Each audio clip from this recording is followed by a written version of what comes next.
హనుమత్ ప్రదక్షిణం చేసేటప్పుడు చెప్పవలసిన శ్లోకం ఏమిటో పరాశర సంహిత చెప్పింది. ఆయన దగ్గరికి వెళ్ళినప్పుడు ఆంజనేయం మహావీరం బ్రహ్మ విష్ణు శివాత్మకం తరుణార్క ప్రభం శాంతం ఆంజనేయం నమామ్యహం అంటూ తిరగాలి. పరమ మౌనంతో ఆ శ్లోకం ఒక్కటి చదువుకుంటూ గర్భిణి స్త్రీ ఎలా తిరుగుతుందో అలా తిరగాలి.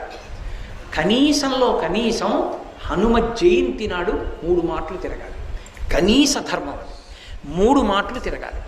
3 మాటలు తిరిగేటప్పుడు ప్రతిసారి తిరిగి వచ్చి ఒక చోట ఆగి శ్లోకం చెప్పి మళ్ళీ తిరగాలి ప్రదక్షిణంగా. అలా 3 మాటలు తిరిగితే, అందుకే నేను మీతో పరమ సత్యం చెప్తున్నానని జ్ఞాపకం పెట్టుకోండి. ఎంత ఉద్వేగభరితమైన పరిస్థితుల్లో, ఎంత కష్టంలో ఉండనివ్వండి, హనుమత్ ప్రదక్షిణాలు చేస్తే మనస్సుకి శాంతి కలుగుతుంది.